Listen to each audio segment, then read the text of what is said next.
مولاي صل وسلم دائما أبدا على حبيبك خير الخلق كلهم.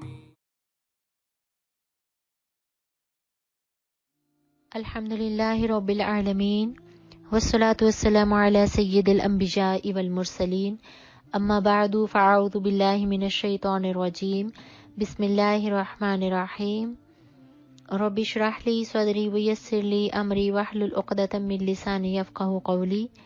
السلام علیکم ورحمۃ اللہ وبرکاتہ. مجھے امید ہے آپ سب لوگ انشاءاللہ خیر و عافیت کے ساتھ ہوں گے. آج ہم لوگ انشاءاللہ سورۃ الکہف کا درس قرآن ہوگا اور ہم لوگ چونکہ سیکنڈ عشرہ میں قرآن رمضان المبارک کے ہم دوسرے عشرے میں ہیں اور آج ہم سورہ کہف پہ انشاءاللہ درس قرآن کریں گے. سورہ کہف جو ہے یہ 15th سپارہ میں ہے اور دس از دا 18th سورہ آف قرآن پاک. دا میننگ آف کہف از کیو کہ اس کہف کے معنی ہے غار and this is the late Meccan surah was revealed between the 8th and 10th year of Prophet's mission کہ یہ جو سورہ مبارکہ تھی مکہ المکرمہ میں رسول اللہ صلی اللہ علیہ وسلم پہ before the migration to مدینہ یہ revealed ہوئی تھی. بیسیکلی اس سورہ مبارکہ میں اللہ نے بہت اچھے اور بہتر انداز میں کنٹراسٹ کیا ہے اس دنیا کا آخرت کے ساتھ, مسٹیریس کا مینیفیسٹ کے ساتھ, and like this is the central theme is the contrasting nature of the spiritual and material world. One permanent and the other is temporary. Like this world is temporary and the akhirat is permanent, and one mysterious and the other is manifest. So ہم جو آج کریں گے کہ دنیا پہ آخرت پہ اینڈ ہیومینٹی جو کہ اٹریکشنز میں ہوتی ہے, انسانیت جو ہوتی ہے شیطان کی کشش میں ہوتی ہے. Humanity is tempted by the attractions of material world but fails to realize the importance of spiritual life. So in this surah these contrasts are illustrated by 5 moving stories, each one representing a feature of spiritual and material life. آج جو اس صورت میں ہے basically 5 کہانیاں ہیں, the 5 stories ہیں اس میں, اور صرف سورۃ الکہف میں this is not only the story of the 7 sleepers, لیکن اس میں اور بھی ہم لوگ پڑھیں گے انشاءاللہ کہ 5 سٹوریز ہیں جو کہ اس سورہ کہف میں ہیں. And we can see that each story is followed by a stress and helpful commentary which instills the love, majesty and the grandeur of Allah subhanahu wa ta'ala. The 5 stories are, the first one is the story of 7 sleepers.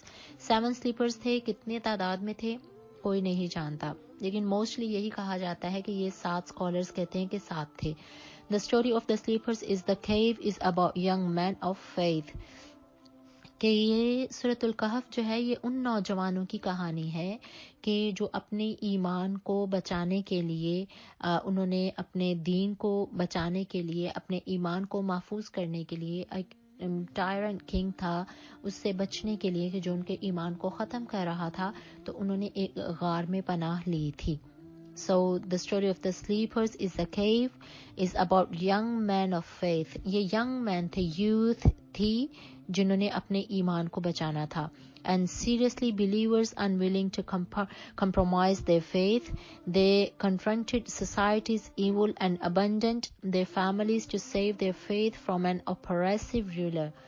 کہ اتنا وہ بادشاہ اس دور میں, اس کا نام دکیانوس تھا, اور یہ جو بیسیکلی یہ جو 7 sleepers تھے they belong to Ephesus. Ephesus ایک ایسی یہ جگہ تھی جو کہ آج کل ماڈرن ٹرکی میں ہے. تو یہ وہاں کے رہنے والے کچھ نوجوان تھے اور وہاں کا بادشاہ بہت ظالم تھا جو کہ اپنے لوگوں کو ان کے ایمان کی طرف سے پھیر کے اپنے دین کی طرف لانا چاہتا تھا. بیسیکلی دس سورہ واز ریویلڈ آفٹر حضرت عیسیٰ علیہ السلام. تو پھر ان چند نوجوانوں نے اپنے علم کو بچانے کے لیے، اپنے دین کو بچانے کے لیے، اپنے ایمان کو سیو کرنے کے لیے انہوں نے اس غار میں پناہ لی تھی جس کو کہف کے نام سے جانا جاتا ہے. اور they went outside the city and 6 miles away یہ ایک کیو تھا جس میں انہوں نے پناہ لی تھی. And the story illustrate Allah's power of resurrection, bringing the dead to life. اور جو اسٹوری آف اصحاب کہف کا جو قصہ ہے ان نوجوانوں کا، کہ اس پہ ہمیں ملتا ہے ایک تو دین ایمان کو بچانا، اور سیکنڈلی یہ کہ جو لوگ اپنے ایمان اور اسلام پر یقین نہیں لاتے اور بعث بعد الموت یعنی کہ موت کے بعد اٹھنے پر یقین نہیں لاتے، ان کے لیے یہ ایک بہترین سٹوری ہے تاکہ وہ اس کو پڑھیں اور اللہ پر ایمان لے کر آئیں کہ کس طریقے سے میرا رب قیامت کے دن مردوں کو زندہ کرے گا. And the second story in this surah is the story of the poor and the rich man, reveals the nature of a greedy, self-centered and intensive rich man who is ready to pick a fight. And the third story جو ہے وہ the story of شیطان and آدم علیہ السلام کے بارے میں ہم پڑھیں گے کہ شیطان نے کس طریقے سے آدم علیہ السلام کو ٹیمپٹ کرنے کی کوشش کی تھی. The story of Adam and Satan provides a clue to understanding the cause of spiritual sickness. And the fourth story of this Surah Al-Kahf, the story of Musa and Khizr.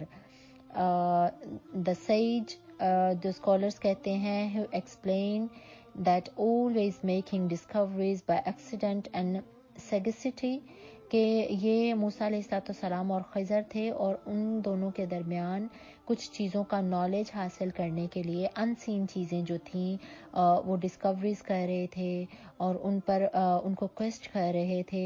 سو اس کے بارے میں یہ story ہے موسیٰ اور خضر علیہ السلام کی. That what appears to be harmful turns out to be beneficial and a loss become a gain. تو this lesson is that we should accept Allah's wills. جو ہم پڑھیں گے موسیٰ اور خضر کی کہانی کے بہت سی ایسی چیزیں ہوتی ہیں کہ ان کو ہڈن ہی رہنا چاہیے، ان میں اللہ کی حکمتیں پوشیدہ ہوتی ہیں. His plans is mysterious and full of wisdom. اور بے شک اللہ کے جو پلانس ہیں، اس کی جو سٹوریز ہیں، اس میں بہت سی حکمتیں پوشیدہ ہوتی ہیں. And the fifth story that we are going to discuss in Surah Al-Kahf is the story of Zulqarnain.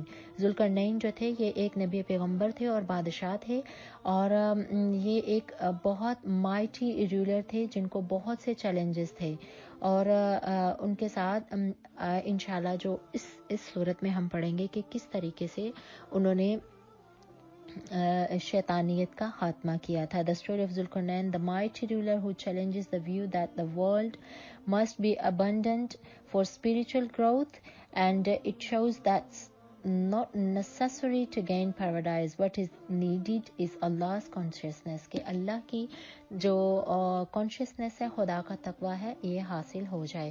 تو سورۃ الکہف کے جو فضائل ہیں بہت زیادہ ہیں، اور سورۃ الکہف کے فضائل میں سے ایک یہ بھی ہے کہ رسول اللہ صلی اللہ علیہ وسلم نے فرمایا whoever will recite Surah Al-Kahf on Friday, it will illuminate him with light from one Friday to another Friday, to the next Friday. کہ سورۃ الکہف کو جو جمعۃ المبارک کے دن پڑھتا ہے تو رسول اللہ صلی اللہ علیہ وسلم نے فرمایا کہ ایک جمعۃ المبارک سے اگلے جمعۃ المبارک کے درمیان اللہ اس کے لیے نور بنا دیتا ہے اور اس کے تمام گناہوں کو معاف کر دیا جاتا ہے. اسی طریقے سے ایک اور حدیث مبارکہ ہے، رسول اللہ صلی اللہ علیہ وسلم نے فرمایا کہ جس گھر میں سورۃ الکہف پڑھی جاتی ہے اس گھر میں شیطان داخل نہیں ہوتا. کہ جس گھر میں بھی سورۃ الکہف کو پڑھا جاتا ہے شیطان وہاں پہ داخل نہیں ہوتا.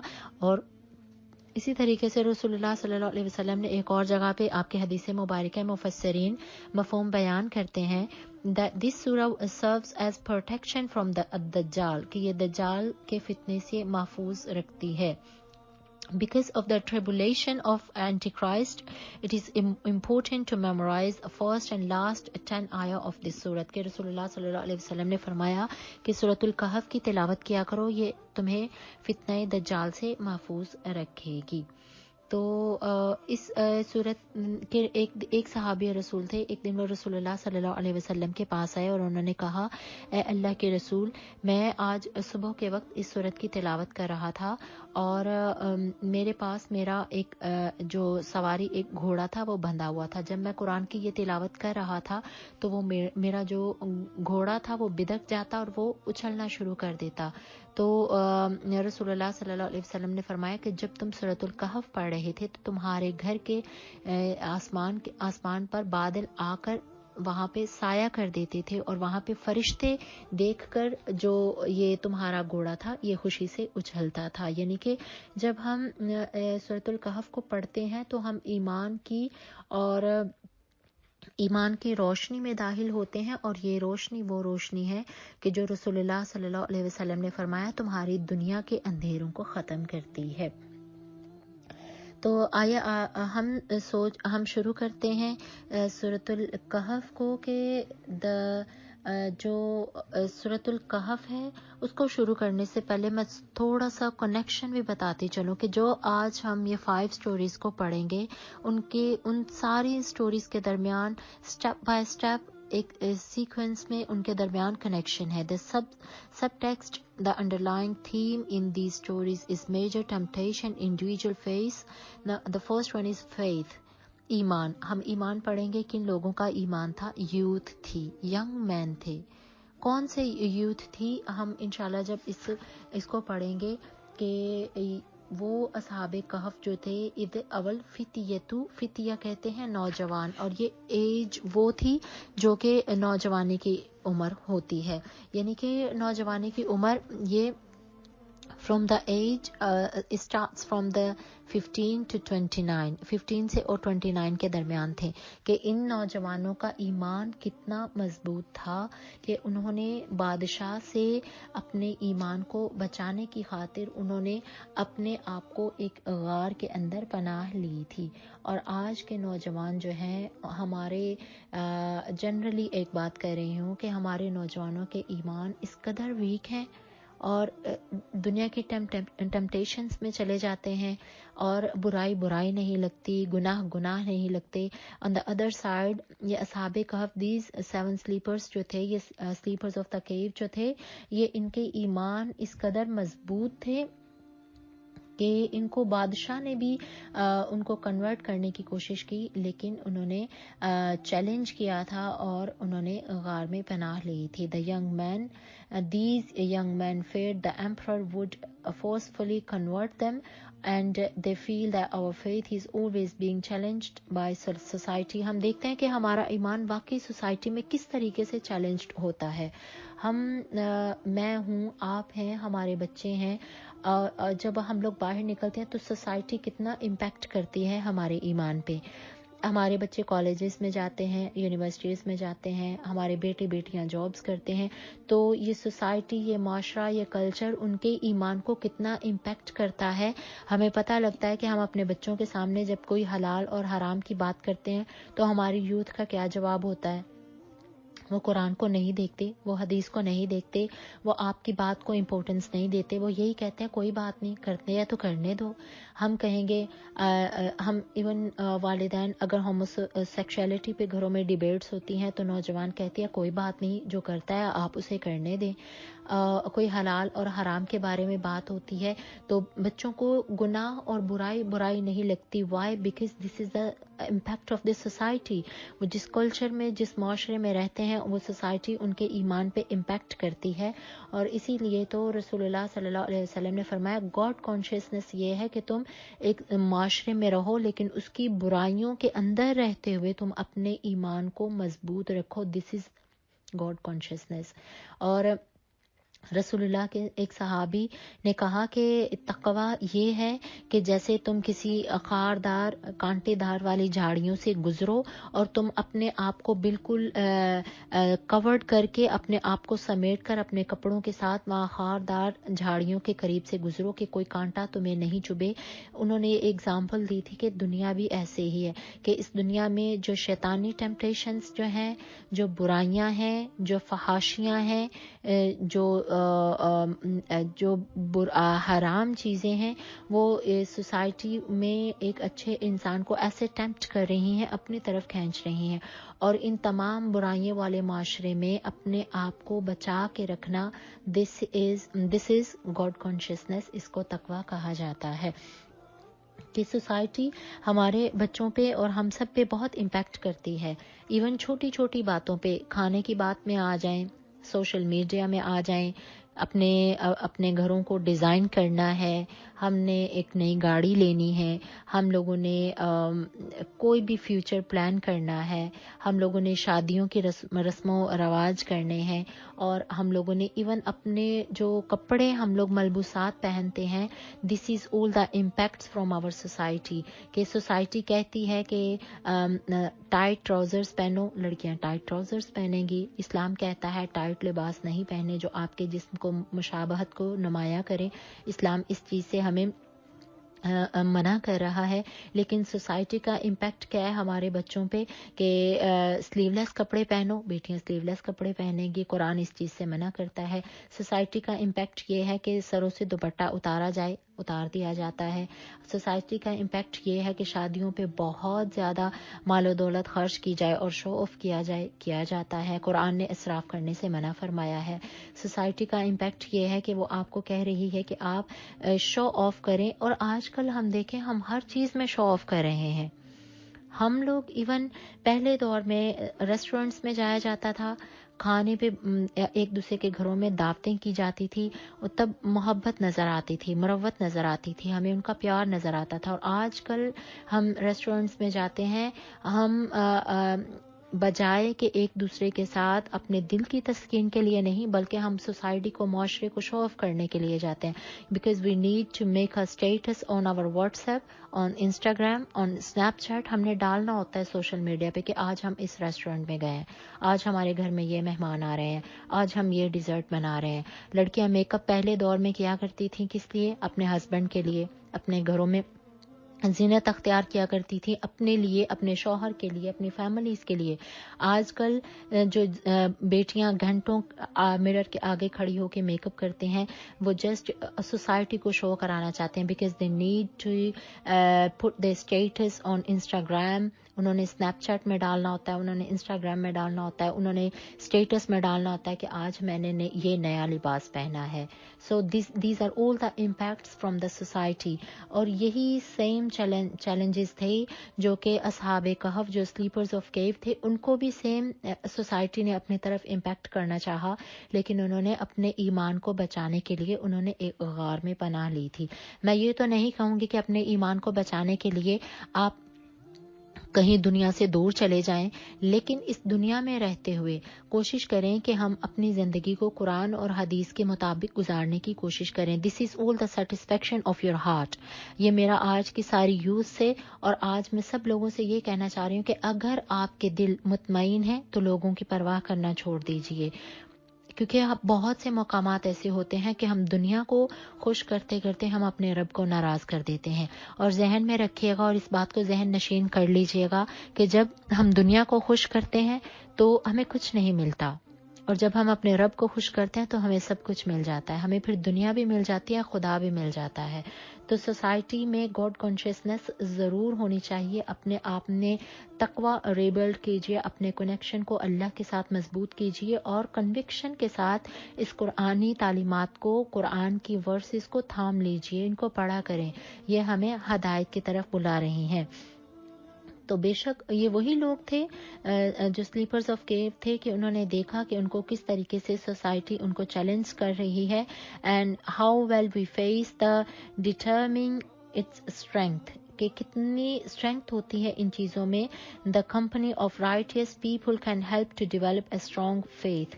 تو یاد کر لیجئے، ذہن نشین کیجئے کہ سوسائٹی کے بری شیطانیت سے بچنے کے لیے جو سب سے بیسٹ تھنگ ہے، that you need to be in the company of righteous people, کہ آپ کو نئے اچھے لوگوں کی کمپنی اختیار کرنی چاہیے، کیونکہ کمپنی جو ہوتی ہے انسان اپنی صحبت سے پہچانا جاتا ہے۔ اور ایون اسکالرس کہتے ہیں کہ کسی کو پہچاننا ہو تو دیکھو کہ اس کے دوست کون سے ہیں، اس کے احباب کون سے ہیں، ان کا بیٹھنا اٹھنا کن لوگوں میں ہے۔ اگر آپ کے دوست، اگر آپ کی سہیلیاں، اگر آپ کے ملنے جلنے والے لوگ دین سے دور ہیں، they are not reflecting themselves، وہ نہ صرف اپنے آپ کی عکاسی کریں بلکہ وہ آپ کی بھی عکاسی کر رہے ہیں کہ آپ کی دوستی ان کے ساتھ ہے۔ تو آپ کے دوست اچھے ہوں گے، آپ کی کمپنی اچھی ہوگی تو انشاءاللہ یہ آپ کے ایمان کو بھی سیو کرے گی، آپ کے ایمان کو پروٹیکٹ کرے گی، اور انشاءاللہ آپ کے فیتھ جو ہوگا اس کو اسٹرینتھ ملے گی۔ اور قرآن، اچھے دوست، صحبتیں، یہ چیزیں بہت ضروری ہیں۔ And the second thing that is going to be connect in these 5 stories، جو second ہے wealth، دولت۔ دولت ہم جانتے ہیں کہ یہ ایک temporary ہے، کہ یہ کبھی بھی نہیں رہنے والی ہے۔ that we are tempted by wealth، کہ ہم دولت سے کتنا tempt ہو رہے ہیں۔ we love it، and when wealth oppose religious duties we often prefer wealth۔ اور بعض اوقات ایسے بھی آتا ہے کہ دولت کے نشے میں آ کر ہم اپنے ایمان کو ختم کر دیتے ہیں۔ دولت کا نشہ اتنا برا ہے۔ دولت کا نشہ قرآن میں اللہ نے کیسے مینشن کیا ہے؟ قارون کی صورت میں کتنا خزانہ تھا، اور اس نے دولت کے نشے میں آ کر اس کو اتنا اپنے اوپر پراؤڈ تھا، وہ اتنا ایروگنٹ تھا، اتنا تکبر اس نے کیا اپنی دولت پہ کہ اللہ نے اس کو اس کا جو ٹریجر تھا اس کے سمیت اللہ نے اس کو زمین میں دھنسا دیا تھا۔ یہ تھا دولت والوں کا۔ دولت کبھی بھی آپ کو اللہ کے قریب نہیں کرتی ہے انٹل کہ آپ کے دل کی دولت ہونی چاہیے۔ اور آج کے دور میں ہمیں سب سے زیادہ ہماری سوسائٹی میں ہمارے بچوں کو، ہماری یوتھ کو، ہماری بیٹے بیٹیوں کو سب سے زیادہ جو چیز ٹیمپٹ کر رہی ہے وہ ویلتھ ہے۔ انہیں دولت چاہیے، انہیں پیسہ چاہیے، چاہے کسی بھی طریقے سے آئے، حرام سے آ رہا ہے they doesn't care۔ ان کو دولت، ہمارے یہ جنرلی میں بات کر رہی ہوں کہ ہمارے بیٹے بیٹیوں کو دولت سب سے زیادہ اٹریکٹ کرتی ہے۔ وہ جاب وہ فائنڈ کریں گے جس میں پیسہ زیادہ ہو، چاہے وہ اس جاب میں ان کو حرام کی طرف کوئی کام کرنا پڑے، چاہے وہ اسلام کے اگینسٹ ہو، چاہے وہ قرآن کے اگینسٹ ہو، وہ کام کریں گے، لیکن ان کو پیسہ چاہیے۔ پھر اس طریقے سے شادی کرنی ہو، اپنی زندگی کے انہوں نے بڑے فیصلے لینے ہو تو دولت کو ترجیح دیتے ہیں، کہ دیکھتے ہیں کہ اس کا سٹیٹس کیا ہے، اس کے پاس گھر ہے، اس کے پاس گاڑی ہے، اس کے پاس بینک بیلنس ہے، یہ بہت اچھی شادی جو ہے اس کو ڈیزائن کر سکتا ہے، بہت اچھی جو ایونٹس ہیں ان کو یہ کر سکتے ہیں، آرگنائز کر سکتے ہیں، تو لوگ شادیاں کرتے ہیں، ایمان کو کہیں پیچھے چھوڑ دیتے ہیں۔ اور گھروں کے معاملات میں، ایون کپڑوں کے لیے ہم لوگ اتنے مطلب کہ ٹیمپٹ ہیں دولت کے نشے میں کہ ہم ڈیزائنر ویئر کو پہنتے ہیں، چاہے وہ ہمیں اچھا نہ لگے، لیکن برانڈ کانشیسنس اتنے ہم لوگ ہو چکے ہیں کہ ہمیں صرف برانڈڈ کپڑے چاہیے۔ تو these are all the tempt of wealth and we love it, and when people wealth And when wealth oppose religious duties, we often prefer wealth. We are unable to sacrifice it and unable to spend it for others good. جیسے کہ ہم اس کو اگر آتی بھی ہے تو اتنے اس کے نشے میں ہوتے ہیں کہ ہم دین سے دور ہو جاتے ہیں۔ And the solution کیا نکلتا ہے اس کا؟ avoid attachment to the world، کہ ہمیں دنیا سے پیچھے رہنا ہے۔ The third connection جو کہ ان 5 stories میں ہے، جو third point ہے وہ temptation of Satan، وہ شیطان کی کشش ہے۔ اب شیطان کی کشش جو تھی وہ ایمان کے بارے میں بھی، یعنی کہ اگر شیطان کی کشش میں آتے، ٹیمپٹ ہوتے، تو وہ جو سلیپرز آف کیو تھے وہ بادشاہ کی طرف چلے جاتے، لیکن نہیں، انہوں نے اپنے رب کا کہنا مانا۔ اور یہ جو شیطان کی کشش ہوتی ہے یہ ہر معاملے میں ہوتی ہے، ہر ایک بات میں شیطان آپ کو آ کے وہ ٹیمپٹ کرنے کی کوشش کرتا ہے، آپ کے دینی کام سے لے کے آپ کے دنیاوی کام تک، آپ کی جاب سے لے کے آپ کے لائف پارٹنر کی سلیکشن تک، آپ کے لباس سے لے کے آپ کے کھانے پینے کی سلیکشن تک، شیطان آپ کو ہمیشہ ٹیمپٹ کرتا ہے, ہر کام میں انوالوڈ ہوتا ہے. And he tempt Adam and ایو, جیسے کہ اس نے انبیاء کرام کو اس نے ٹیمپٹ کیا تھا. He tempts us all the time. شیطان ہمیشہ اسی کوشش میں لگا رہتا ہے کہ کسی طریقے سے اس بندے کو میں اس کی صراط مستقیم سے بہکا دوں. So how can we protect ourselves against these temptations? انشاءاللہ ہم پڑھیں گے کہ شیطان کی بہکاوے سے ہم خود کو کیسے بچا سکتے ہیں. And the fourth point that is going to be connection between these 5 stories is knowledge. یہ جو knowledge ہوتا ہے, abilities ہوتے ہیں, skills ہوتے ہیں, یہ ہمارا علم, ہماری قابلیت اور ہمارے جو سکلز ہوتے ہیں موسٹلی ہمیں ایروگنٹ بنا دیتے ہیں, ہمارے بیہیویئر ایروگنٹ ہو جاتے ہیں. کہ دیکھا گیا ہے کہ ہمارے بیٹوں میں, ہماری بیٹیوں میں جو اچھا پڑھ لکھ جاتے ہیں ان میں فخر آ جاتا ہے, ان میں تکبر آ جاتا ہے.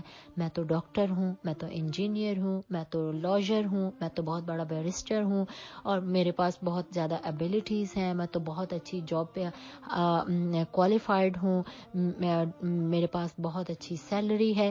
یہ ساری جو علم ہوتا ہے یہ بھی آپ کو تکبر کی طرف لے کر جاتا ہے. نالج خواہ وہ کسی بھی قسم کا ہے, از اے ریلیجس اور دنیاوی ورلڈلی نالج ہے. تو ہمیں ان تکبر سے بھی بچنا چاہیے کہ نالج جو ہوتا ہے اس کو بالکل ہمیں پازیٹیولی لینا چاہیے اپنی ایبیلٹیز اور اپنے اسکلز کو, بیکاز اسکالرز کہتے ہیں کہ knowledge, abilities and skill often lead to arrogant behaviour. So ہم نے اس چیز سے بچنا ہے. اور اسی طریقے سے جب ہم پڑھیں گے دا اسٹوری آف موسیٰ اینڈ ود خضر علیہ السلام کے, اس میں موسیٰ کے پاس نالج تھا اور جو خضر اور موسیٰ جو تھے دونوں اکٹھے تھے, اور دونوں کے درمیان جو گفتگو تھی اس پہ کس طریقے سے موسیٰ علیہ السلام he was an excellent model for us in this example. ٹھیک ہے, تو اس کے بعد جو آ رہا ہے کنیکشن جو ہے, the 5 point is going to be discussed in سورۃ الکہف is power. طاقت. اب طاقت کس چیز کی ہے؟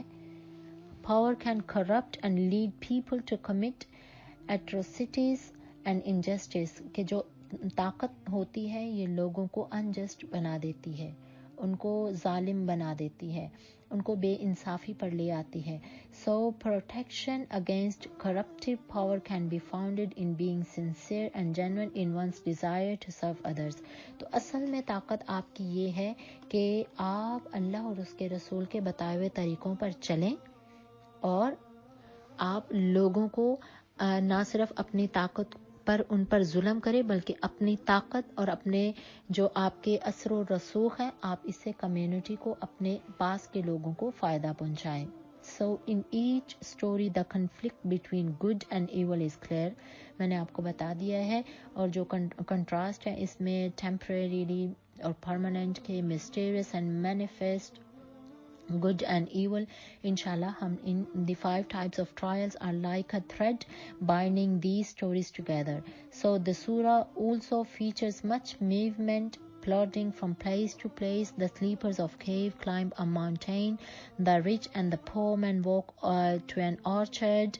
Musa alayhi salam travels by foot and boat, and the adventure of Zulkarnain wandering from east to west with his army. Ye inshallah we are going to discuss in Surat al-Kahf. چلیں اب سورۃ الکہف کو شروع کرتے ہیں. سب لوگ 15th سپارہ کھول لیجئے. 15th سپارہ میں ہم سورۃ الکہف کی پہلی آیت کو پڑھتے ہیں. بسم اللہ الرحمن الرحیم. الحمد للہ الذی انزل علی عبدہ الکتاب ولم یجعل لہ عوجا. الحمد تمام تعریفیں اللہ کے لیے ہیں. All praises are for Allah. He sent down the book to his servant. وَلَمْ يَجْعَلْ لَهُ عِوَجًا, and it does not bend the truth. کہ یہ کتاب وہ ہے جو اللہ نے اپنے بندے پر نازل کی، وَلَمْ يَجْعَلْ لَهُ عِوَجًا، اور اس میں کسی بھی قسم کی کجی نہیں رکھی۔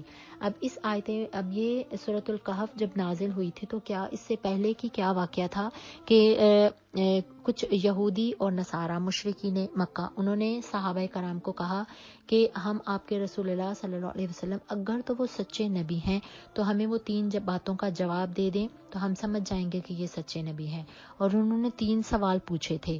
انہوں نے کہا تھا آپ پیغمبر سے پوچھئے کہ روح کیا ہے، that was the first question, and the second is کہ تو اس سورہ مبارکہ سورہ کہف کے ریویلڈ ہونے سے پہلے رسول اللہ صلی اللہ علیہ وسلم نے جب تمام کفار قریش مکہ کو دعوت حق و تبلیغ کی تو کچھ قریش کے لوگ تھے، انہوں نے یہودیوں کو جا کر بتایا کہ محمد بن عبداللہ ویسے تو صادق اور امین ہے، اس نے کبھی بھی جھوٹ نہیں بولا اور اس نے اب ہمیں ایمان کی اور ایک عرب ہونے کی دعوت دی ہے اور اس نے کہا ہے کہ میں اللہ کا نبی ہوں اور مجھ پر ایمان لے کر آؤ۔ تو وہ قریش مکہ کے چند لوگ جو تھے یہود کے پاس گئے تو یہودیوں نے کہا ٹھیک ہے، اگر وہ اپنے آپ کو اللہ کا نبی پیغمبر ہونے کا کلیم کر رہا ہے اور آپ کو دعوت حق و تبلیغ دے رہا ہے تو آپ اس سے 3 سوالوں کے جواب پوچھئے۔ اگر تو وہ 3 سوالوں کے جواب دے گا تو آپ سمجھ لینا کہ یہ نبی نہیں ہے۔ ہاں اگر وہ 2 سوالوں کے جواب دیں تو سمجھ جائیے گا کہ یہ اللہ کے سچے نبی ہیں۔ تو انہوں نے یہود و مشرکین نے رسول اللہ صلی اللہ علیہ وسلم سے they asked 3 types of questions. What is روح؟ The first one is what is soul؟ کہ روح کیا ہے؟ انہوں نے یہ سب سے پہلا سوال کیا تھا۔ اور جو ان کا دوسرا سوال تھا وہ سلیپرز آف کیو کے بارے میں تھا، اصحاب کہف کے بارے میں، اور جو تیسرا سوال تھا وہ قصہ حضرت ذوالقرنین کے بارے میں تھا۔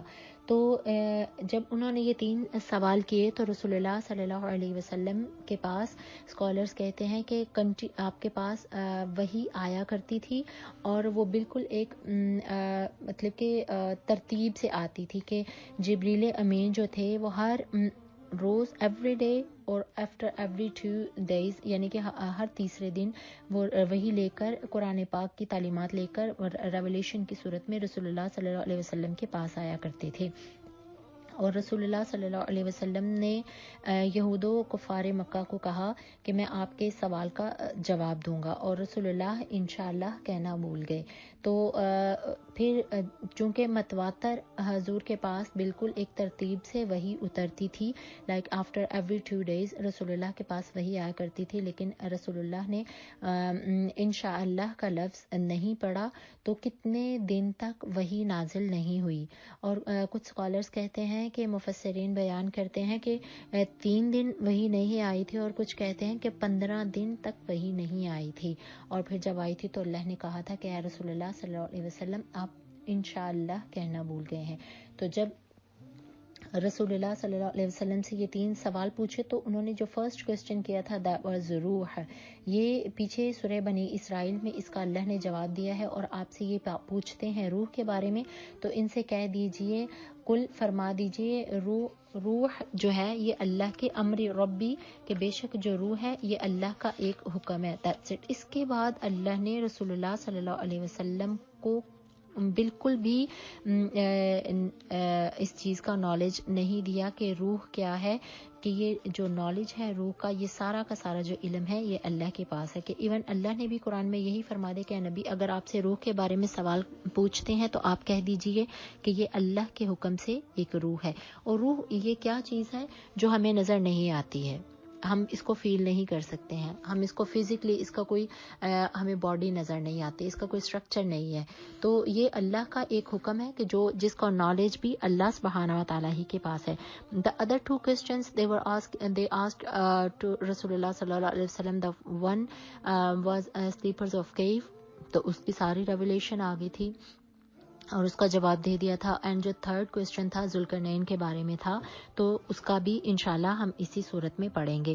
تو رسول اللہ صلی اللہ علیہ وسلم نے جب فرما دیا کہ روح اللہ کا ایک حکم ہے اور اس سے زیادہ مجھے کسی بھی چیز کا علم نہیں دیا گیا، تو یہ بات کی نشانی تھی کہ رسول اللہ اللہ کے سچے نبی ہیں. تو پھر اللہ قرآن میں پہلی آیت مبارکہ کی ٹرانسلیشن ہے الحمدللہ الذی انزل علی عبدہ الکتاب ولم یجعل لہ عوجا. اور اللہ نے سب خوبیاں اللہ ہی کے لیے ہیں، کہ سب تعریفیں اللہ کے لیے ہیں کہ بے شک جس نے اپنے بندے پر یہ کتاب بھیجی اور اس میں کوئی کمی کجی نہیں رکھی، کوئی کجی نہیں ہے. کجی سے مراد کہ ہم قرآن میں کسی بھی قسم کا نقص نہیں نکال سکتے. ہم اس کو چاہے 1500 سال پہلے پڑھیں، آج پڑھ رہے ہیں، یا آج سے بھی 1500 سال کے بعد پڑھیں گے، تو قرآن میں ہم کوئی بھی کسی بھی قسم کا ڈیفیکٹ نہیں نکال سکتے. کوئی ڈاؤٹ نہیں ہے قرآن میں کہ قرآن جس طرح آج سے 1500 ایئرز اگو اپنے احکامات کے لیے مستحکم تھی، آج بھی اتنا ہی ہماری زندگیوں میں قرآن کا عمل دخل ہے، اور ہمیں ہر ایک چیز کا قرآن سے پتہ چل جاتا ہے. ہر ایک پرابلم ہے، آپ کو کوئی مالی کوئی کسی بھی قسم کی پرابلم ہے، گھریلو پرابلم ہے، سوشل طریقے سے آپ کو کچھ چیزوں کے جواب نہیں مل رہے، آپ کسی بھی چیز کو جب قرآن سے کنسلٹ کرتے ہیں تو قرآن آپ کو ہر طریقے کا علم دیتا ہے. تو بے شک یہ قرآن وہ کتاب ہے جس میں اللہ نے کوئی بھی کمی نہیں رکھی، کوئی نقص نہیں رکھا.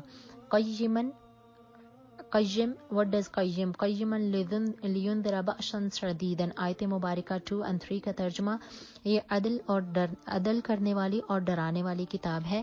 سخت عذاب سے یہ ڈراتی ہے اور یہ بشارت دیتی ہے ایمان والوں کو جو اچھے کام کرتے ہیں جنت کے لیے، ان کا ثواب جنت ہے، ماکثین فیہ ابدا، اور وہ ہمیشہ اس میں رہیں گے. what does Qayyim mean؟ قیم کھڑا کرنے والی، عدل کرنے والے. قیم لٹرلی اس کا مینز ہے اسٹریٹ، کہ بالکل کھڑا کر دینا. and it implies the Quran is factual and as is its present reality، کہ یہ قرآن کی جو present reality ہے اس پر بتا رہے کہ قرآن جو ہے بیسکلی قیم کے معنی عدل کرنے والی، کہ بیلنسڈ میں ہے. نہ تو یہ قرآن بہت زیادہ ہمیں نرمی دیتا ہے کہ ہم شیطان کی طرف چلے جائیں احکامات میں، اور نہ ہی قرآن ہمیں دین میں بہت زیادہ سختی دیتا ہے کہ ہم دین سے دور نہ ہو جائے، بلکہ یہ عدل کرنے والی کہ بیلنسڈ ہے یہ کتاب، اور یہ ہمیں اپنے تمام مسائل کا، اپنے تمام معاملات کا جو ہمارا حل ہوتا ہے، سولوشن ہوتا ہے، وہ ہمیں بہترین انداز میں عطا کرتی ہے. اور یہ ڈراتی ہے، اللہ کی کتاب میں آیتیں ہیں جو ڈراتی ہے کن لوگوں کو؟ جو عذاب والے ہیں، جو ایمان نہیں لاتے. اور جو ایمان لاتے ہیں اللہ فرماتے ہیں کہ بے شک یہ ان کو گڈ نیوز دے رہی ہے. to the believer he do the righteous deeds they will have paradise where they will stay forever، جہاں پہ وہ ہمیشہ رہیں گے. اور وارنر کن لوگوں کے لیے ہے؟ کن لوگوں کے لیے یہ کتاب وارنر ہے؟ جو کفار مکہ اور یہود نصارہ ہیں.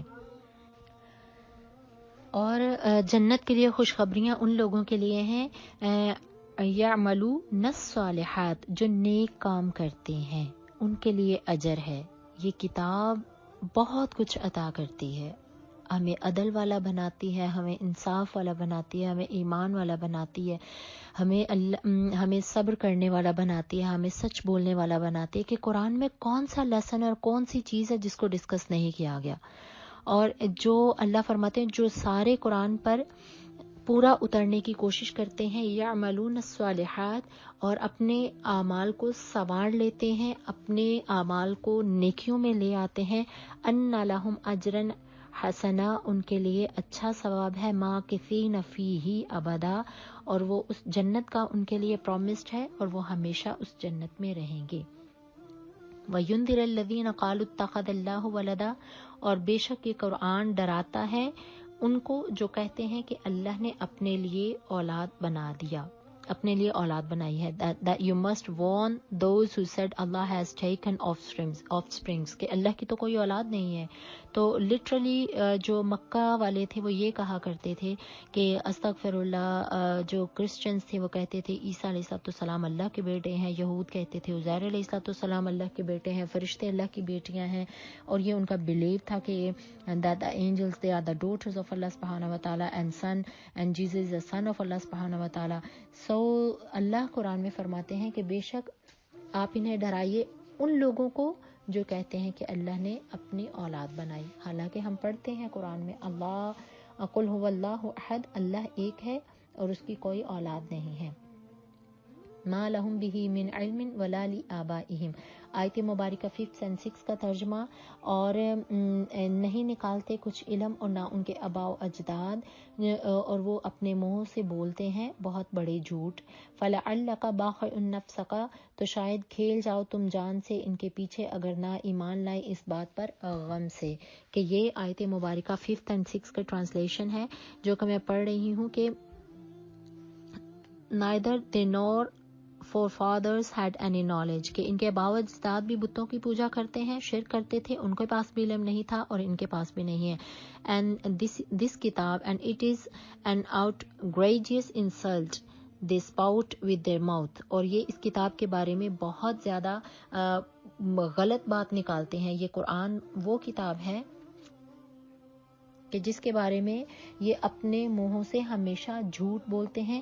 ان یقولون الا کذبا and they are lying، کہ وہ جھوٹ بولتے ہیں.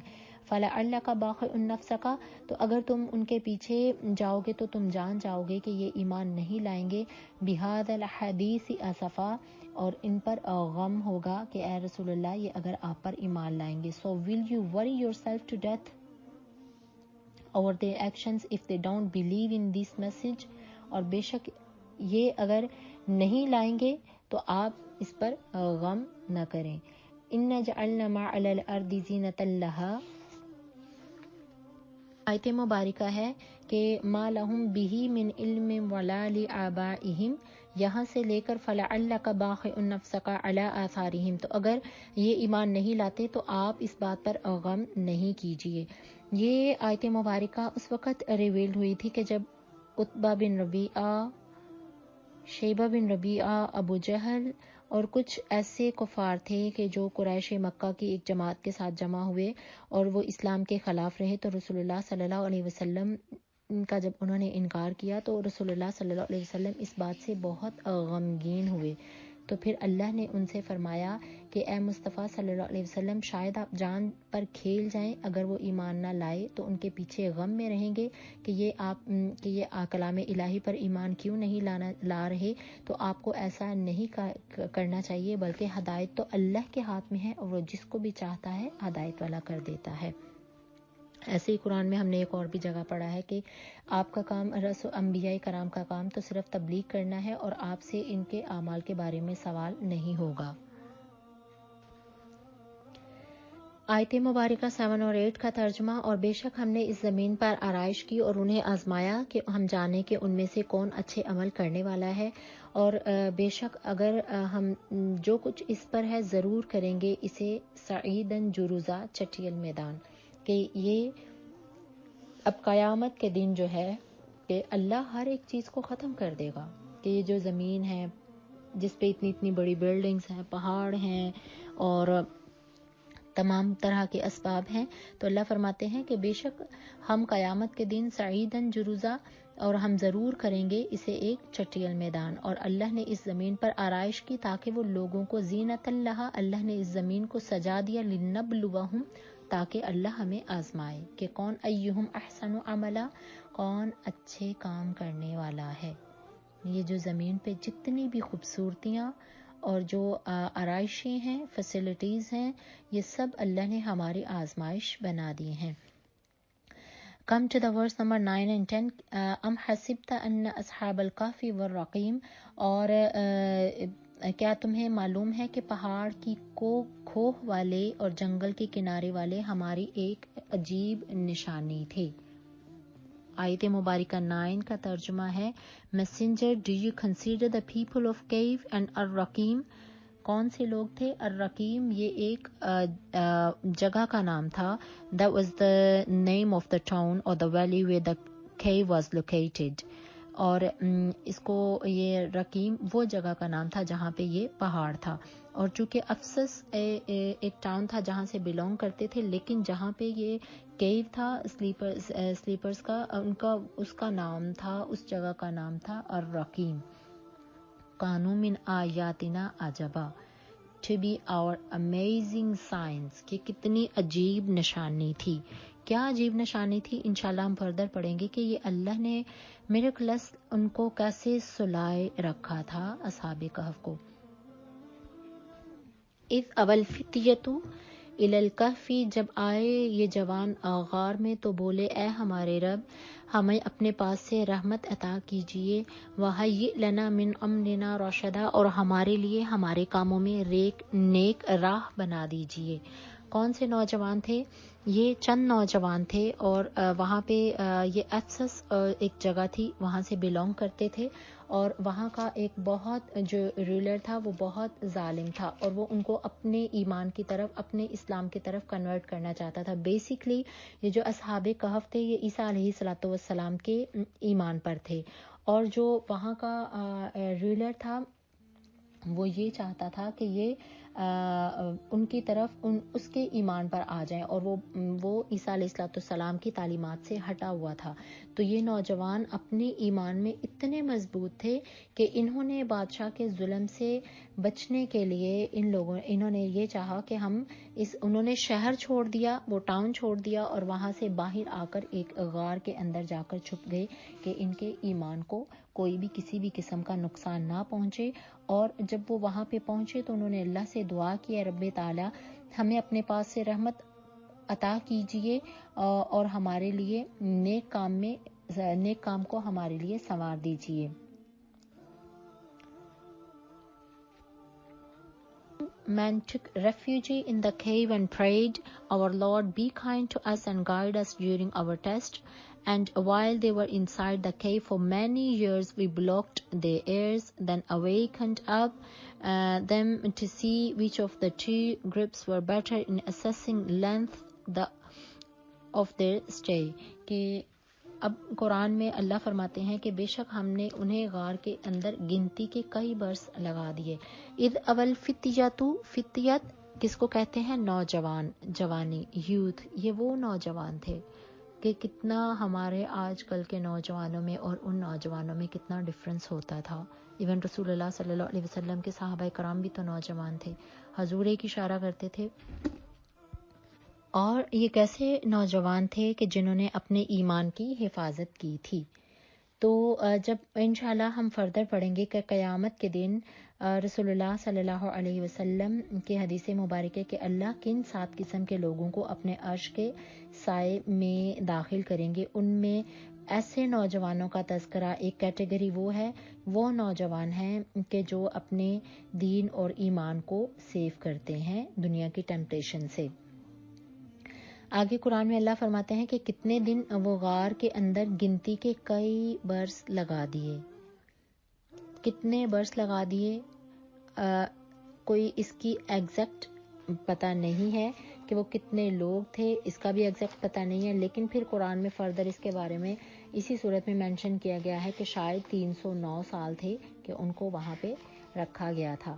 تو جب یہ جو اصحاب کہف تھے یہ لوگ جب غار کی طرف آئے تو پیچھے یہ لوگ جب غار میں آئے اور انہوں نے آ کر غار میں پناہ لی تو جو بادشاہ تھا اس کو پتہ چلا کہ انہوں نے بادشاہ کے دین کی طرف کنورٹ ہونے کی بجائے انہوں نے اپنے آپ کو وہاں پہ جا کے بند کر لیا ہے، غار کے اندر انہوں نے پناہ لی ہے. تو بادشاہ نے حکم دیا کہ اب ان کی سزا یہ ہے کہ آپ غار کو ہے اس کو بالکل بلاکڈ کر دیں کہ یہ کبھی باہر ہی نہیں آ سکے، نہ یہ وہاں پہ ان کو کھانا ملے گا نہ پینا ملے گا، کوئی ان کو اپنی زندگی گزارنے کے لیے ان کو کوئی جب اپنی بیسک نیڈز بھی نہیں ملیں گی تو یہ دنیا سے چلے جائیں گے.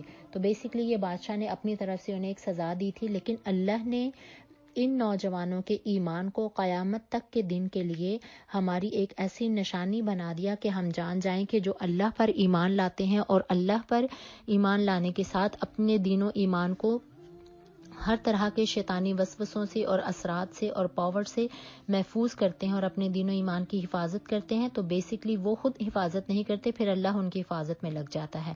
اینڈ سیکنڈلی یہ ہمیں پتہ چل رہا ہے کہ اصحاب کہف جو کتنے سال سوئے رہے تھے، وہ اس بات سے مراد ہے کہ جو لوگ ایمان نہیں لاتے کہ قیامت کے دن اللہ مردوں کو کیسے زندہ کرے گا، تو ان کے لیے اس میں ایک بہترین لیسن ہے دا سلیپرز آف کیو کی سٹوری میں، کہ کس طریقے سے اگر اللہ ان اصحاب کہف جو تھے ان کو جگا سکتا ہے، تو اللہ ہمیں بھی قیامت کے دن قبروں سے نکال کر زندہ کرے گا.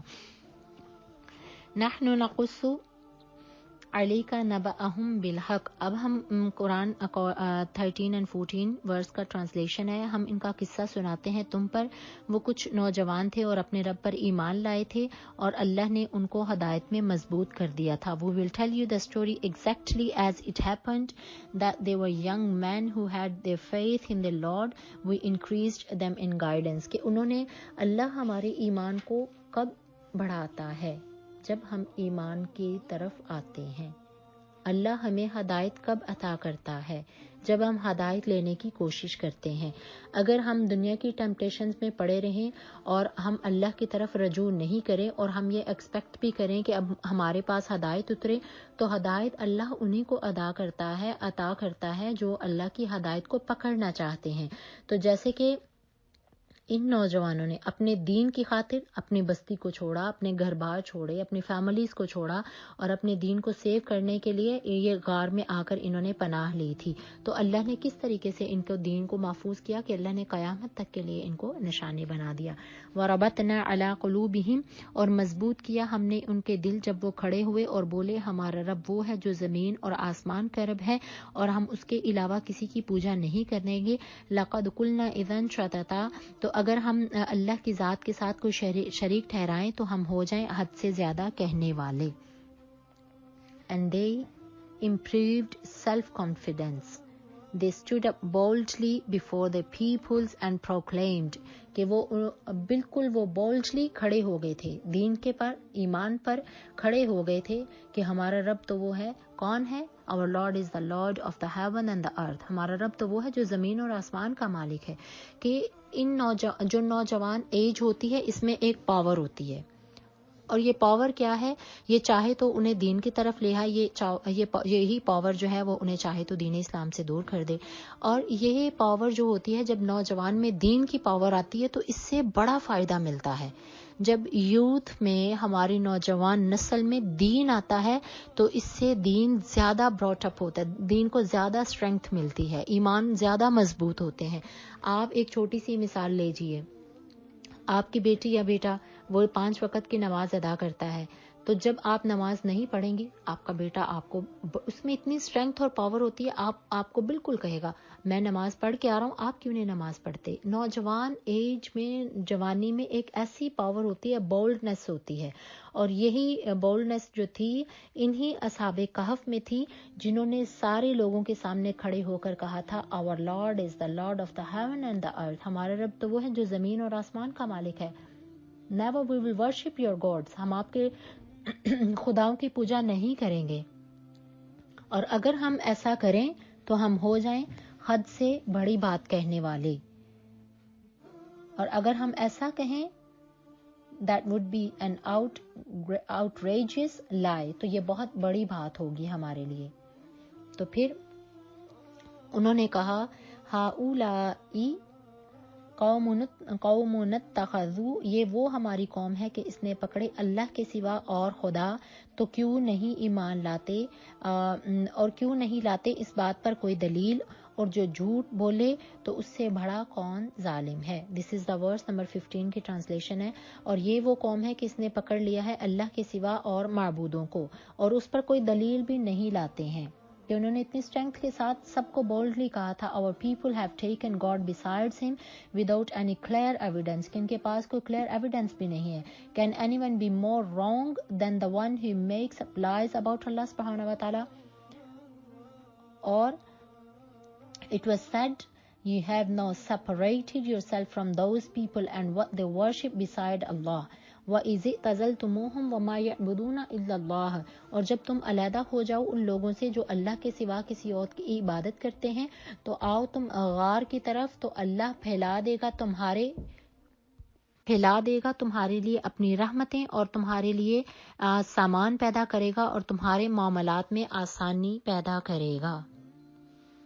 تو آیت مبارکہ 16 کا ہم لوگوں نے ٹرانسلیشن پڑھی ہے کہ اللہ نے خود فرمایا ہے کہ جب تم ان لوگوں سے علیحدہ ہو جاؤ جو کہ ان اللہ کے ساتھ کسی اور کو شریک ٹھہراتے ہیں، تو پھر تم اللہ کی رحمت میں آ جاتے ہو، پھر تم اللہ کی پناہ میں آتے ہو، تو اللہ تمہیں وہ چیزیں عطا کرتا ہے اپنی رحمت کے ساتھ جو تمہاری سوچ میں بھی نہیں ہوتی ہیں، like the youth the sleepers of cave, جب انہوں نے اپنے گھر والوں کو چھوڑا اور بادشاہ کو چھوڑا کہ جو ان کو اپنی طرف بلا رہا تھا اور اپنے دین کی طرف مائل کرنا چاہ رہا تھا، لیکن ان نوجوانوں نے اپنے ایمان کو بچانے کے لیے جب غار کے اندر آ کر اللہ سے اس کی رحمت چاہی اور اس رب سے دعا کی تو پھر اللہ نے ان کو اپنی رحمتیں کیسے عطا کی کہ اللہ نے ان کو 309 سال سلائے رکھا، اور اللہ نے ان کو سانس بھی چلتی رہی ان کی، اور وہ سوئے بھی رہے، اور بغیر کھائے پیے ہی ریلائز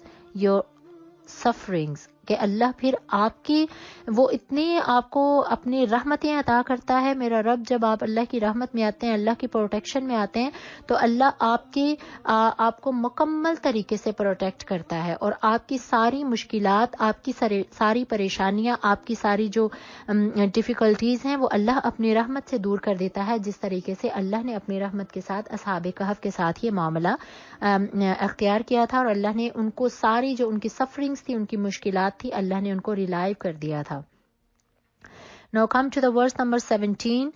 اس کی ہم ٹرانسلیشن پڑھتے ہیں، وَتَرَى الشَّمْسَ إِذَا طَلَعَتْ تَزَاوَرُوا.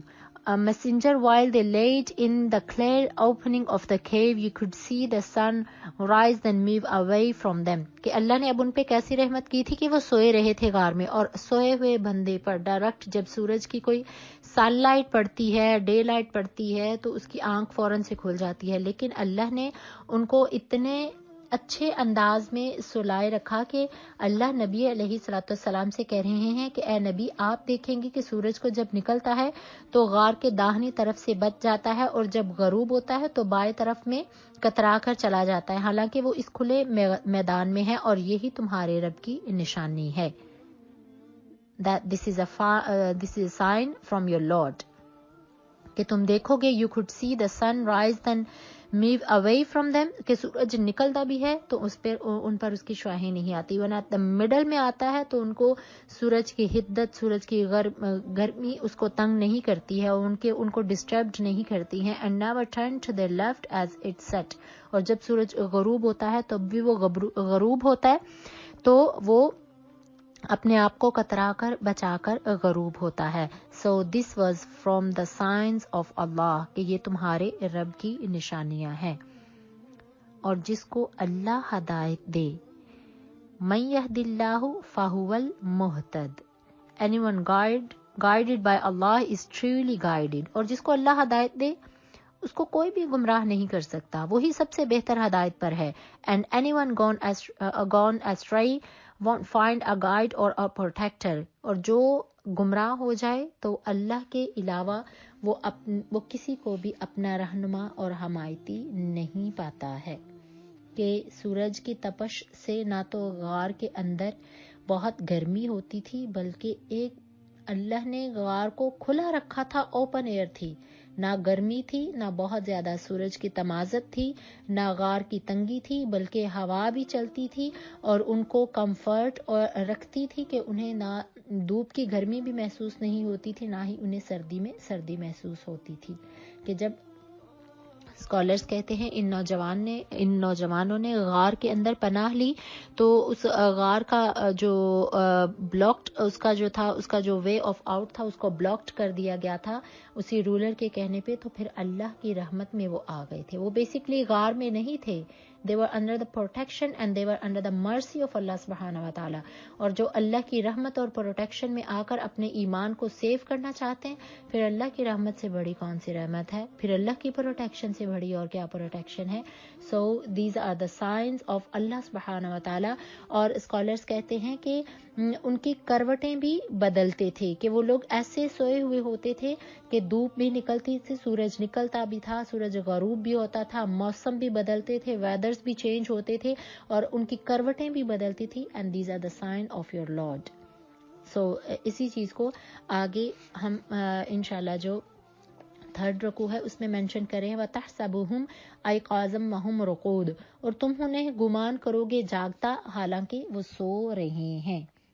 You thought they are awake but they are asleep, اور وہ سو رہے ہیں حالانکہ وہ سو رہے تھے. وَنُقَلِّبُهُمْ ذَاتَ الْيَمِينِ وَذَاتَ الشِّمَالِ, اور ہم بدلتے تھے ان کی دائیں اور بائیں کروٹیں.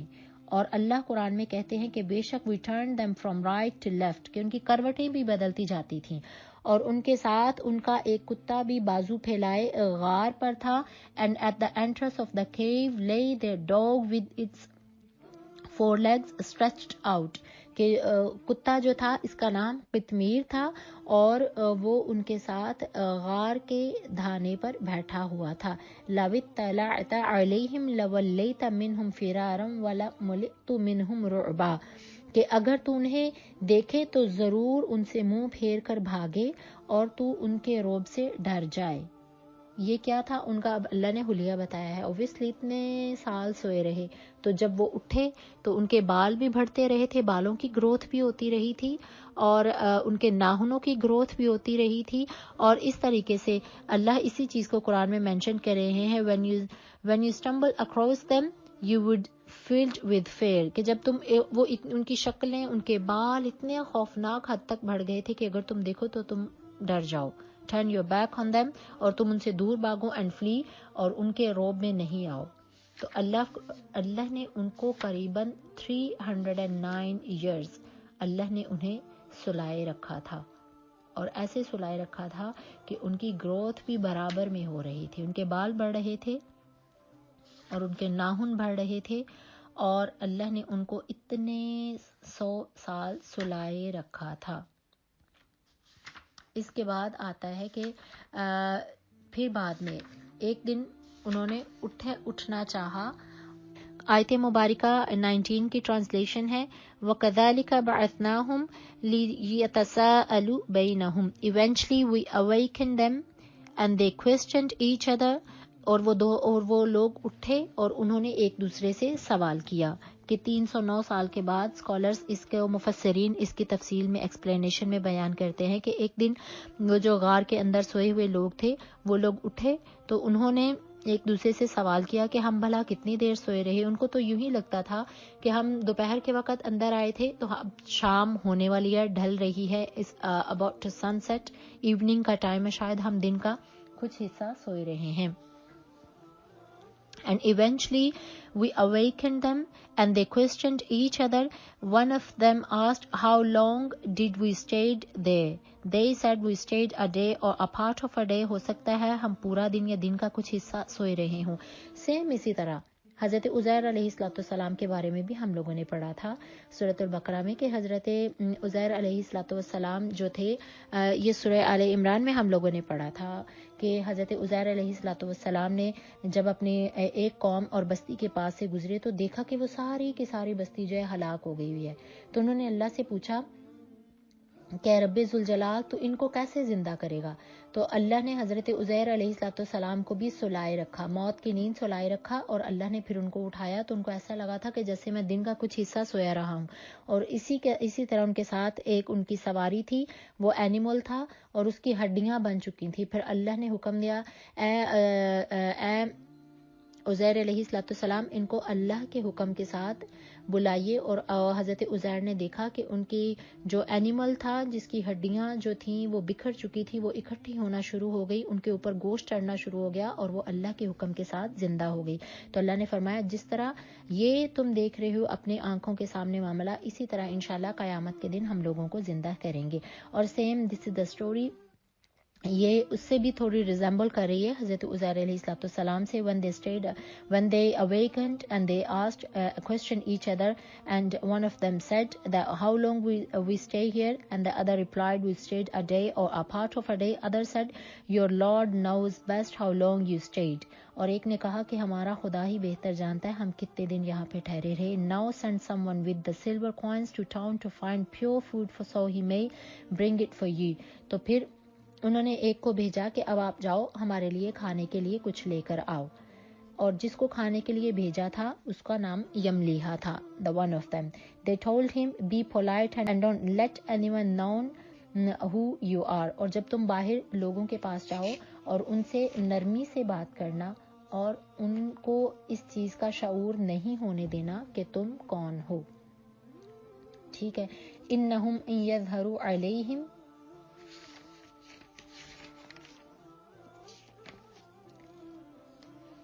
انہم ان یظہروا علیکم یرجموکم او یعیدکم فی ملتہم. if they find out who you are they will torture you or force you to revert to their religion.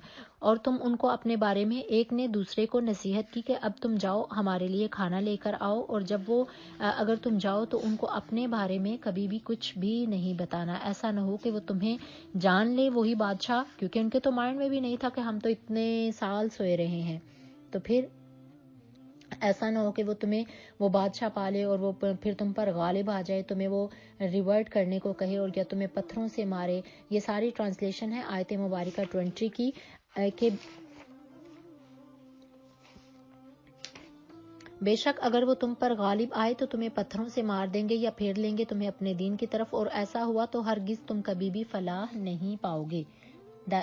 You will never be successful. اگر تم نے ان کو بتا دیا کہ تم اس بات کو چھپائے رکھنا کہ میں کون ہوں, یہ میں وہ نہیں ہوں, ان کو مت بتانا کہ اب تم وہی ہو جس نے بادشاہ کے خوف سے آ کر اپنے آپ کو غار میں چھپا لیا تھا. وَكَذَلِكَ أَعْثَرْنَا عَلَيْهِمْ لِيَعْلَمُوا أَنَّ وَعْدَ اللَّهِ حَقٌّ. اور ایسے ہی اطلاع کر دی ہم نے ان کی جان لے کہ بے شک اللہ کا وعدہ حق پر ہے اور بے شک قیامت میں کوئی شبہ نہیں.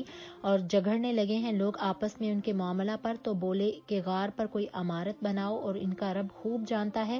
اور جو غالب آئے اس نے کہا کہ ہم ان پر ضرور مسجد بنائیں گے. I'm going to read the translation of verse number 21 کی ورس نمبر جو ہے اس کو میں پڑھنے لگی ہوں کہ اسی طریقے سے اللہ فرماتے ہیں کہ ہم اپنی نشانیاں in this way we brought them to people's attention so they may know that Allah's promise is true and there is no doubt about the final hour. اور پھر اللہ نے قیامت کا بھی ہمیں بتانا تھا کہ وہ گھڑی آئے گی, وہ کس طریقے سے بعث بعد الموت, وہ ہمیں اٹھائے گا مرنے کے بعد زندہ کرے گا. There will be no dispute about آخرہ. اور اس کے بعد اللہ نے پھر اس چیز کو مینشن کیا ہے قرآن میں کہ تاکہ لوگ تمہارے واقعے سے جان لیں کہ وعدہ الہی حق ہے, قیامت سچ ہے, اور اس میں there is no doubt about the final hour. The townspeople dispute about what to do with them. Some said, erect a building over the cave. Their Lord knows best about them. However, those who prevailed in their matter said, we will build a masjid over the cave. کہ ہم اس پر کوئی مسجد ضرور بنائیں گے.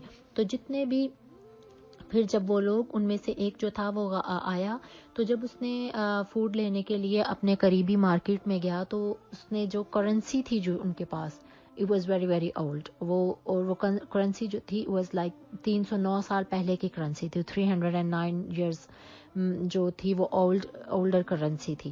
تو جب اس نے food خرید کے ان کو کرنسی دینا چاہی تو جس نے کرنسی اس نے پہلی بار یہ دیکھی تھی, اس نے تو کبھی یہ دیکھا ہی نہیں تھا, تو اس نے وہ بڑا حیران ہوا. پہلے تو اس نے اس کا حلیہ دیکھا, بہت حیران ہوا. He didn't ask him any question and because اس نے کوئی رپلائی بھی نہیں کیا. اور پھر جب اس نے اس کی کرنسی دیکھی تو اس کے ذہن میں شک پڑا اور اس نے لوگ اکٹھے ہونا شروع ہو گئے. اور یہی بات جو تھی اس دور کے بادشاہ کے پاس پہنچی. جس دور کے بادشاہ میں ان لوگوں نے غار میں جا کے پروٹیکشن لی تھی, وہ اور بادشاہ تھا. That was very tyrant.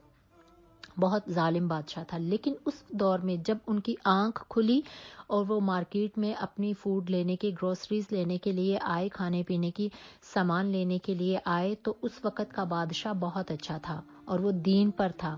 اور جب اس بادشاہ کے پاس معاملہ پہنچا تو بادشاہ جو تھا اس نے وہ آیا اور اس نے دیکھا کہ یہ اتنے 100 سال سوئے رہے ہیں.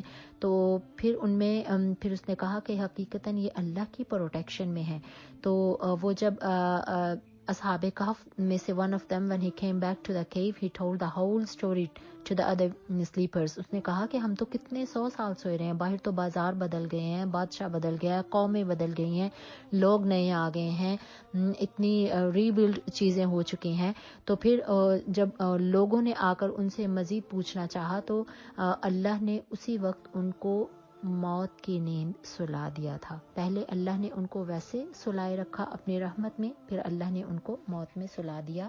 So this is the story that Allah subhanahu wa ta'ala mentioned in Quran that you may know and get the lesson from the Ashab Kahf that there is no doubt about the final hour. Final hour کیا ہے؟ قیامت کا دن. اور پھر جب اللہ نے ان کو موت دے دی تو پھر جو اس بستی کے لوگ تھے انہوں نے کہا کہ اب ہم ان کو کہاں رکھیں گے, کیا ہم ان کو کہیں اور جگہ پہ جا کے ان کو بریڈ کریں گے. لیکن پھر ان کو اسی غار والی جگہ میں ہی اس بادشاہ نے, نیک دل بادشاہ نے ان کو وہیں پہ دفنا دیا تھا. اور کچھ لوگوں نے کہا کہ ہم اس پر مسجد بنائیں گے, بیکاز یہ جو اصحاب کہف تھے یہ کرسچنز کے لیے اس دور کے لیے یہ ان کے سینٹس تھے, لائک اولیاء کرام لے لیں, یہ ان کے اس دور کے یہ ولی اللہ تھے کہ وہ ان کو مانتے تھے. اور جس طرح ہمارے دور میں اللہ کے اولیاء کرام ہوتے ہیں اور ان سے کرامات منسوب ہوتی ہیں, اسی طریقے سے کرسچینٹی میں ان کو 7 سلیپرز کو بہت مانا جاتا تھا اور وہ بہت دیر تک ان سے بلیسنگز بھی لیتے رہے تھے. اور ان کی سٹوریز کو ایون آج بھی کرسچینٹی کے چرچ میں پڑھا جاتا ہے, اصحاب کہف جو سلیپرز آف کیو ہیں. تو پھر ان لوگوں نے کہا کہ ہم ضرور مسجد بنوا دیں گے. تو آج بھی جہاں پہ اصحاب کہف ہیں جارڈن میں, ان کا یہ they are bred in the garden, اور وہاں پہ آج بھی مسجد موجود ہے. Now come to the verse number 22. سَيَقُولُونَ ثَلَاثَةٌ رَابِعُهُمْ. اور اب کہیں گے لوگ کہ وہ 3 تھے اور چوتھا ان کا کتا ہے, اور کچھ کہیں گے 5 تھے, چھٹا ان کا کتا ہے. اور یہ بالغیب رجمن بالغیب, یہ بن دیکھے بات کرتے ہیں. اور کچھ کہیں گے 7 تھے, کچھ کہیں گے ان کی تعداد 8 تھی اور ان کا 8واں ان کے ساتھ کتا تھا. اے نبی علیہ الصلوۃ والسلام, آپ ان سے کہہ دیجئے کہ میرا رب کہتا ہے ان کی تعداد کیا ہے, اللہ نوز بیٹر. فلا تمار فیہم الا مراء ظاہرا, اور تم لوگ اتنی ہی بحث کرو جو تم پر ظاہر ہو چکی. ولا تستفتی فیہم منہم احدا, اور ان سے کسی کے بارے میں کوئی سوال نہیں کرو. Some will say the people of the cave were just 3 and their dog was the 4th. Other will say that they were 5 and the 6th was their dog. This is the translation of verse 22. These are mere guess, کہ یہ صرف guess کریں. Some will say that they were 7 and the 8 was their dog. Say, oh my Prophet Rasulullah sallallahu alaihi wasallam, say, my Lord knows best their numbers. Only a few have real knowledge of them, so don't argue or ask anyone else about them. Say what's known clearly.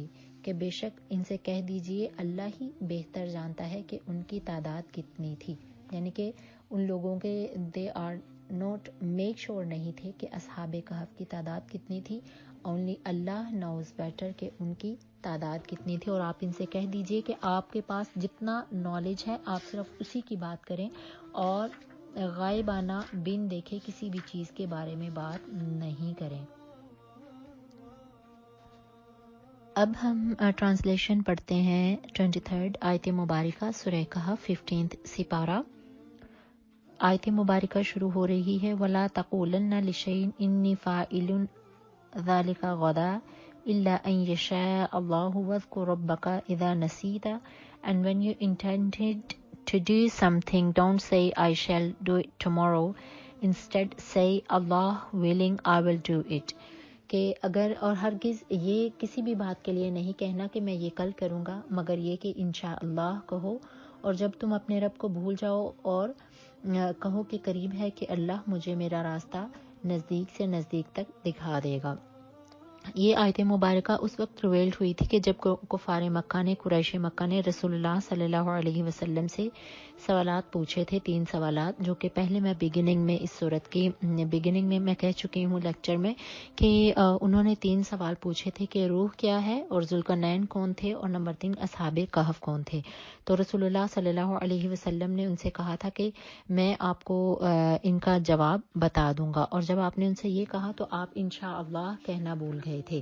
اور پھر مفسرین بیان کرتے ہیں کہ رسول اللہ صلی اللہ علیہ وسلم پر جو وحی تھی وہ اس وقت بالکل ایک ترتیب سے آتی تھی، آرڈر سے آتی تھی، لائک آفٹر ایوری 2 days اور آفٹر ایوری 1 days آپ پر ریویلیشن ہوا کرتی تھی۔ لیکن جب آپ نے یہ کہا کہ میں آپ کو کل بتاؤں گا، کیونکہ رسول اللہ کو یہ تھا کہ مجھ پر وحی آئے گی اور میں کل بتا دوں گا، لیکن آپ انشاءاللہ کہنا بھول گئے، تو اللہ سبحانہ و تعالیٰ نے قریباً 3 دن اور کچھ مفسرین کہتے ہیں 15 days تک آپ پر وحی سٹاپ کر دی گئی تھی اور آپ پر وحی ریویلڈ نہیں ہوئی تھی، اور 15 دن کے بعد جب آپ پر وحی آئی تو وہ یہاں سے شروع ہوئی، وَلَا تَقُولَنَّ لِشَيْءٍ إِنِّي فَاعِلٌ ذَلِكَ غَدًا، اور ہرگز کسی بھی بات کے لیے نہیں کہیں کہ میں کل یہ کروں گا، یعنی کہ رسول اللہ صلی اللہ علیہ وسلم انبیاء کرام کے لیے بھی کہ کوئی بھی کام، کوئی بھی ہم نے پلاننگ کرنی ہے، کام کرنا ہے، کسی بھی کام کا ہم نے تہیہ کرنا ہے، فیصلہ کرنا ہے، we should say انشاءاللہ Allah's willing I will do it، کہ بے شک ہر کام حکم ربی ہوتا ہے، اللہ کے امر کے ساتھ ہوتا ہے، اور جب ہم اس میں اللہ کی مرضی کو شامل کر لیتے ہیں تو اس میں اللہ ہمیں راستہ دکھاتا ہے، اللہ ہمیں کامیاب کرتا ہے، اللہ ہماری ہر طریقے سے رہنمائی فرماتا ہے۔ تو رسول اللہ صلی اللہ علیہ وسلم کو اللہ نے یہاں پہ نصیحت کی، وَاذْكُرْ رَبَّكَ إِذَا نَسِيتَ، اور اے نبی جب آپ رب کو بھول جائیں تو اس کو ضرور یاد کریں، یعنی کہ اگر آپ کسی بات کہنے سے، کوئی فیصلہ کرنے سے پہلے بھول گئے انشاءاللہ کہنا، تو جب یاد آئے تبھی کہہ لیجئے، وَقُلْ عَسَىٰ أَن يَهْدِيَنِي، اور یہ کہہ دیجئے کہ قریب ہے میرا اللہ مجھے راستہ دکھائے گا، مجھے راہ دے گا نزدیک سے نزدیک تک راستے کی۔ Come to the verse 25 and 26. وَلَبِثُوا فِي كَهْفِهِمْ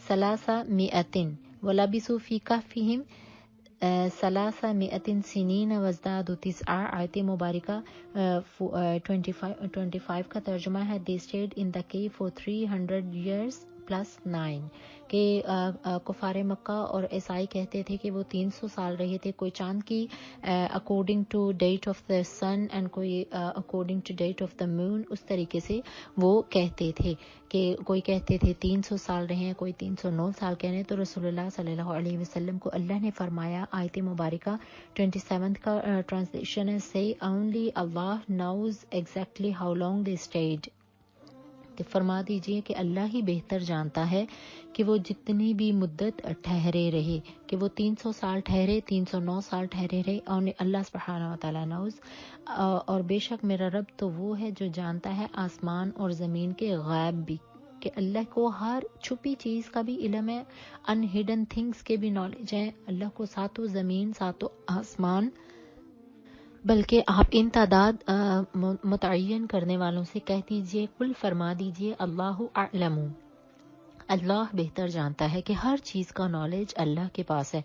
ایون بہت سے اسکالرز جب قرآن کی تفسیر لکھتے ہیں اور اس کی تشریح میں جاتے ہیں تو ایون ایک چھوٹی سی آیت مبارکہ پر چاہے وہ 10 کتابیں بھی اس کی تفسیر میں لکھیں، ایٹ دا اینڈ ہر ایک مفسر اور اسکالر نے لکھا ہوتا ہے واللہ عالم، کہ اللہ بہتر جانتا ہے، کہ ہر نالج، ہر ایک چیز کا علم رب کے پاس ہے، وہ رب جو زمین اور آسمان کے غیب کو جانتا ہے، ابصر بہی و اسمع، اور وہ خوب دیکھتا ہے اور وہ خوب سنتا ہے، اور اس کی بصارت اتنی ہے کہ وہ سمندر کی تہوں میں چھپی ہوئی چیزوں کو بھی دیکھتا ہے، اور وسمع، اور وہ سننے والا ہے کہ ہم اپنے گھروں میں بیٹھ کر بات کرتے ہیں تو ہماری آواز ساتوں آسمان تک پہنچائی جاتی ہے، اور اس کے سوا کوئی میرا والی نہیں، ولا یشرک فی حکمہ احدا، اور میں اللہ کے حکم میں اس کے ساتھ کسی کو بھی شریک نہیں ٹھہراتا، کہ یہ آیت مبارکہ ہے They stayed in the cave for 300 years plus 9 Or Prophet Rasulullah sallallahu alaihi wasallam say, only Allah knows exactly how long they stayed. He has the knowledge of the unseen in the heavens and the earth. How wonderful is his seeing and hearing. کہ اللہ کی طاقت اور اس کی دیکھنے کی بصارت وہ اتنی powerful ہے اور اتنی ونڈرفل ہے کہ وہ ہمارے خیال میں بھی نہیں سما سکتی ہے. They have no helpers beside him. کہ اللہ کے سوا کوئی بھی ہمارا والی اور مددگار نہیں ہے.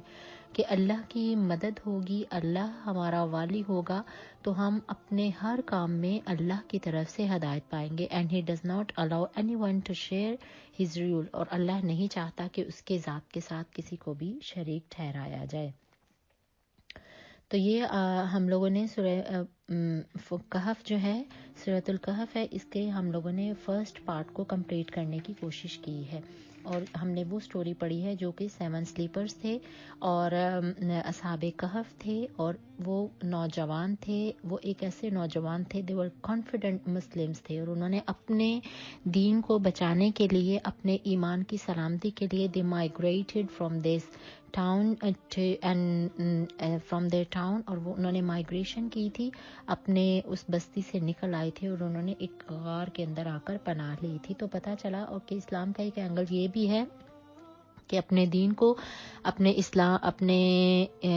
دین کو اور اپنے ایمان کو بچانے کے لیے مائگریشن کرنا چاہیے. جیسے کہ رسول اللہ صلی اللہ علیہ وسلم نے بھی he migrated from Makkah to Medina also. جب ہم بہت سے ایسے انبیاء کرام کا قرآن میں تذکرہ پڑھتے ہیں تو ہم دیکھتے ہیں کہ انہوں نے اللہ کے حکم کے ساتھ سب نے مائگریشن کی تھی اپنے دین کو اور اپنے ایمان کو بچانے کے لیے. تو بے شک اس قرآن کی اس سورۃ الکہف میں بہت سے ہمیں لیسنز ملتے ہیں, اور ہم نے اس جو فرسٹ اسٹوری آف دا سورۃ الکہف ہے یہ 7 سلیپرز کی ہے. یہ سینٹس تھے, اللہ کے بزرگ تھے. اور کون لوگ تھے؟ یہ عام لوگ تھے, لیکن یہ ان کا ایمان بہت زیادہ اسٹرانگ تھا. یہ عام نوجوان تھے, عام لوگ تھے, لیکن ان کے ایمان کو اتنی اسٹرینتھ تھی جس کی بنا پر اللہ نے انہیں قیامت تک کے لیے as a sign for believers کے اللہ نے انہیں ایک نشانی بنا دیا. تو رسول اللہ صلی اللہ علیہ وسلم نے فرمایا ہے کہ سورۃ الکہف کی پہلی 10 آیات according to Muslim Sharif and some other حدیث, اس میں ڈفرینٹ قسم کے اوپینینز ہیں کہ بعض مقامات پر کہا گیا کہ سورۃ الکہف کی آخری 10 آیات کو یاد کیجیے, اور کچھ مفسرین کچھ تفاسیر میں ہے کہ سورہ کہف کی پہلی 10 آیات کو یاد کیجیے, یہ آپ کو دجال کے فتنہ سے محفوظ رکھتی ہے. This surah serves as protection from Dajjal because of the tribulation of the Antichrist. It is important to memorize the first and last ayat of this surah. کہ ہمیں چاہیے کہ اس کو کہ ہم پہلی 10 آیات یاد کر لیں اور یا آخری 10 آیات, اور ہم ہر جمعۃ المبارک کو اس کو پڑھنا. رسول اللہ صلی اللہ علیہ وسلم کی حدیث سے ثابت ہے کہ ان پر اللہ کی ایک جمعۃ المبارک سے اگلے جمعۃ المبارک تک ان پر نور کی رحمتیں رہتی ہیں اور ان پر نور برستا رہتا ہے. ایک ایسی لائٹ نکلتی ہے from one Friday to the next. تو اللہ تعالیٰ سے دعا ہے کہ اللہ کریم ہمیں, ہماری یوتھ کو, ہمارے بچوں کو, ہماری نوجوان امت مسلمہ کو اصحاب کہف جیسا کانفیڈنٹ مسلم بنائے, اور ان کو ایسے ایمان اور ایسے اسٹرینتھ عطا کرے جو انہوں نے اس وقت سوسائٹی کے اور معاشرے کے امپیکٹ کے وہ اگینسٹ تھے, اور اللہ نے ان کو ایک بہترین سٹوری اور ایک بہترین نشانی اور ایک بہترین قرآن میں نصیحت بنا کر پیش کیا. آج کے درس قرآن میں اتنا ہی. انشاءاللہ ٹمورو ہم سورۃ الکہف کی جو باقی 4 سٹوریز ہیں, 3 ادر سٹوریز, انشاءاللہ ہم ان کو ڈسکس کرنے کی کوشش کریں گے. تو سورہ کہف یہ بتاتی ہے کہ یہ دنیا عارضی ہے اور آخرت تمہارا پرماننٹ ٹھکانہ ہے. اللہ کریم ہمیں سورۃ الکہف کو پڑھ کر, سن کر, سمجھ کر اس کو عمل کرنے کی بھی توفیق عطا کرے, اس کو اپنے اوپر امپلیمنٹ کرنے کی توفیق عطا کرے. وآخر دعوانا الحمد للہ رب العالمین. ربنا تقبل منا انک انت السمیع العلیم وتب علینا انک انت التواب الرحیم. السلام علیکم ورحمۃ اللہ وبرکاتہ.